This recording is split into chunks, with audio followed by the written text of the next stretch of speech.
రాజకీయ నాయకులు కాదు, ప్రజల కోసం ప్రజలకించి పుట్టిన నాయకులు, ప్రజల సమస్యలను బాగు చేసే నాయకులు, ప్రజల మంచి కోరుకునే నాయకులు. కాబట్టి ఖచ్చితంగా వీళ్ళకి ఎప్పుడు ప్రజాదరణ ఉంటది, కాబట్టి ప్రజలను మంచిగా చేస్తారు. కాబట్టి వాళ్ళు ఎలాంటి దురుద్దేశాలకు ఎలాంటి ఆబండరాలకు లొంగకుండా ప్రజల కోసమే తిట్లు తిని ప్రజల కోసమే పనిచేయాలని ఒక లక్ష్యంతో అలా జీవితాన్ని ముందుకు తీసుకెళ్తారన్న.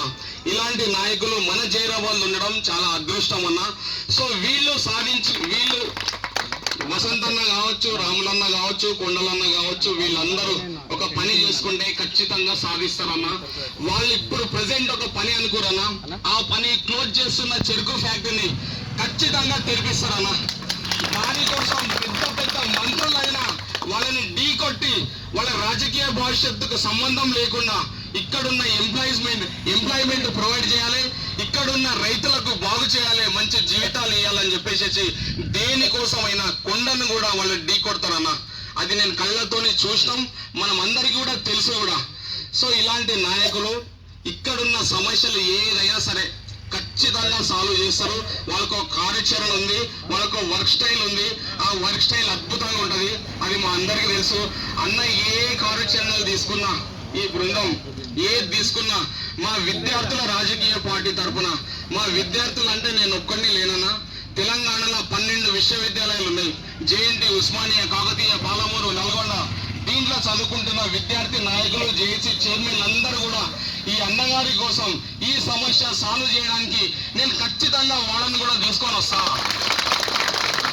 విద్యార్థులు 1969 నుంచి ఫైట్ చేయగా 2014 విద్యార్థులందరూ ఏకం చేసి తెలంగాణను సాధించుకున్నామన్న. ఈ తెలంగాణలో బంగారు తెలంగాణ పక్కన పెడితే మన జైరాబాద్కి ఏం జరుగుతుంది? మన జైరాబాద్ ఒక మల్టీ స్పెషాలిటీ హాస్పిటల్ లేదు, చిన్న సర్జరీ చేసుకోవాలన్నా రిఫర్ టు హైదరాబాద్. ఇంత పెద్ద కంపెనీస్ ఉన్నాయి, 1000 కోట్ల కంపెనీస్ ఇక్కడ ఉండగా మనం జైరాబాద్ నుంచి హైదరాబాద్కు పోయి ఈ చిన్న సర్జరీ కోసం కూడా పోవడం ఇక్కడున్న నాయకుల లోపం అన్నది. దయచేసి ఇక్కడున్న నాయకులు ప్రజల గురించి ఆలోచించి, పేదల గురించి ఆలోచించి పనిచేయాలని నేను కోరుకుంటున్నా. కానీ ఇక్కడున్న నాయకులలో అవి లేవు. అందుకని చెప్పేసి నేను జేఎన్టీ యూనివర్సిటీలో అసిస్టెంట్ ప్రొఫెసర్గా పనిచేస్తున్నా, నాకు మంచి లైఫ్ స్టైల్ ఉంది. కానీ ప్రజల గురించి, ప్రజల గొంతుకనై పేదల గురించి, పేదలకు ఒక అన్నదమ్ముడిగా వాళ్ళ సమస్యలన్నీ సాల్వ్ చేయాలని ఒక మంచి లక్ష్యంతో, ఒక మంచి సంకల్ప బలంతో నేను వచ్చినానా. సో ప్రజెంట్ రైతుల గురించి వస్తే, రైతులకు, చక్కెర రైతులకు వాళ్ళు పండించిన పంట వాళ్ళు ఎక్కడైనా అమ్ముకునే స్వాతంత్రం ఉంటుందన్న. ఆ స్వాతంత్రాన్ని అడ్డుపడే రైట్స్ ఎవరికి లేదు. అది దేనికోసమైనా కావచ్చు, అడ్డుపడాల్సినంత అవసరం లేదు. అడ్డుపడుతున్నారు అని అంటే, ఒక మనిషిని అడ్డుపడుతున్నారు అంటే, ఒక రైతుని అభివృద్ధి పదంలోకి దూసుకుపోకుండా అడ్డుపడుతున్నారు అంటే ఖచ్చితంగా దీంట్లో ఎవరిదో ఒకరిది స్వార్థం ఉంటుందన్న. ఏదో ఒక నాయకుడి స్వార్థం ఉంటుంది. ఆ నాయకుడి పేరు నేను చెప్పలేను, మీ అందరికీ తెలుసు. ఎందుకంటే ఇక్కడ ఉన్న వాళ్ళందరూ ఎంప్లాయీస్, మేధావులు, రైతులు. ప్రతి ఒక్కళ్ళు కొన్ని ఇయర్స్ నుంచి, కొన్ని నెలల నుంచి ఫైట్ చేస్తున్న వాళ్ళే. ప్రతి సమస్య మీకు తెలిసిందే. సో ప్రజెంట్ చెరుకు రైతుల కోసం దీన్ని ఖచ్చితంగా తెరవాల్సిన అవసరం ఉంది. ఇందులో పనిచేస్తున్న ఎంప్లాయ్మెంట్, ఉపాధి కోల్పోయారు కాబట్టి ఖచ్చితంగా వాళ్ళందరికీ ఎంప్లాయ్మెంట్ వస్తుంది. ఎంత కష్టమైనా సరే ఇట్లాంటి జీవోలు వచ్చినా అన్నగారు వర్క్ స్టైల్ తోని ఆ జీవోని రద్దు చేపిస్తారు. అన్న వర్క్ స్టైల్ మనకు తెలుసు. ఎంత జీవో ఇచ్చినా కేంద్ర రాష్ట్ర ప్రభుత్వాల మెడల్లో వంచైనా సరే, ఏ కమిషనరేట్ అయినా సరే దాన్ని 100% వర్క్ చేపించి ప్రజల కోసమే వచ్చిన జీవులనే ఉంచుతాయి తప్ప ప్రజలకు, రైతులకు అడ్డం కలిగించేది, అభివృద్ధికి నోచుకొని జీవులు ఎన్ని వచ్చినా సరే, ఎన్ని జీవులు ఇచ్చినా దాన్ని ఖచ్చితంగా ఖతం చేస్తాడన్న. అన్న వర్క్ స్టైల్ అట్లుంటది. సో ప్రజెంట్ రైతులకు ఇప్పటి వరకు చెల్లించాల్సిన బకాయిలు చాలా ఉన్నాయి, పెండింగ్ లో ఉన్నాయి. రైతులు చాలా ఇబ్బందులు ఉన్నారు, చాలా బాధలు ఉన్నారు.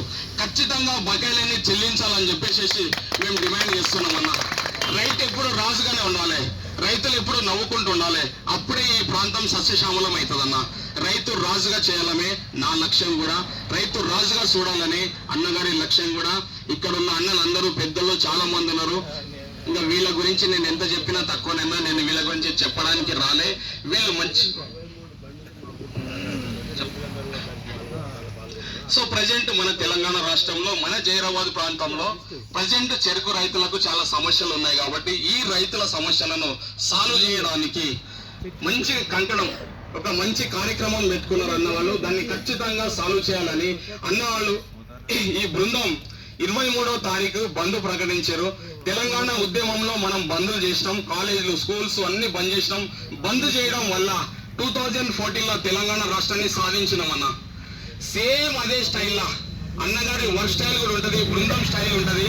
23వ తారీఖు కేసీఆర్ గారు వస్తున్నారు కాబట్టి ఖచ్చితంగా దాన్ని బంద్గా ప్రకటించారు కాబట్టి 100% మా విద్యార్థి లోకం అందరూ ప్రతి విద్యార్థి మా విద్యార్థి రాజకీయ పార్టీ తరఫున ఖచ్చితంగా దానికి సపోర్ట్ చేస్తామని చెప్పేసి మేము ప్రకటిస్తున్నామన్నా. 100% ఈ రైతుల సమస్యలు తీర్చాలి, వీళ్ళకు మద్దతు ధర ఇవ్వాలి, ఇప్పటి వరకు పెండింగ్ ఉన్న బిల్లులు ఖచ్చితంగా రిలీజ్ చేయాలి, ఇక్కడున్న ఎంప్లాయ్మెంట్ అందరినీ ఆదుకోవాలి. ఖచ్చితంగా ఎట్లాంటి ప్రజలకు రైతులకు వ్యతిరేకమైన జీవోలు ఎన్ని తెచ్చినా దాన్ని అడ్డుకోవాల్సిన అవసరం మనకుంది. మన రైతులు, మన పిల్లలు, మన ఇక్కడ ఉన్న ఎంప్లాయ్మెంట్ అద్భుతంగా మంచిగా సంతోషంగా ఉండాలి. ఇక్కడ ఉన్న వాళ్ళందరూ సోదర భావంతో అన్నదమ్ములాగా ఆత్మీయతతో కలిసి ఉండాలి. కుల మతాలకు అతీతంగా రిలీజియన్స్ కి అతీతంగా కలిసి ఉండాలని అన్నగారు కోరుకుంటారు. కాబట్టి ఢిల్లీ వసంత్ అన్న బృందానికి మరొకసారి అభినందనలు అన్న. ఇలాంటి మంచి ఎక్కడ సమస్య వస్తే అక్కడ అన్న ఉంటాడు. అన్న ఉన్నాడంటే ఆ సమస్యకు సొల్యూషన్ ఉంటుంది. అన్న ఉన్నాడు. ఎట్లయితే తెలంగాణ బంద్ పెట్టినామో జైరాబాద్ ని కూడా బంద్ పెట్టారు. సో దానికి ఖచ్చితంగా ఒక సొల్యూషన్ వస్తుందన్న. ఆ సొల్యూషన్ లో ఒక విద్యార్థి నాయకుడిగా, విద్యార్థి రాజకీయ పార్టీ అభ్యర్థిగా మేము ఖచ్చితంగా సపోర్ట్ చేస్తామన్నా. సపోర్ట్ చేసి సమస్య సాల్వ్ అయ్యేంత వరకు పొలిటికల్ ఎలక్షన్స్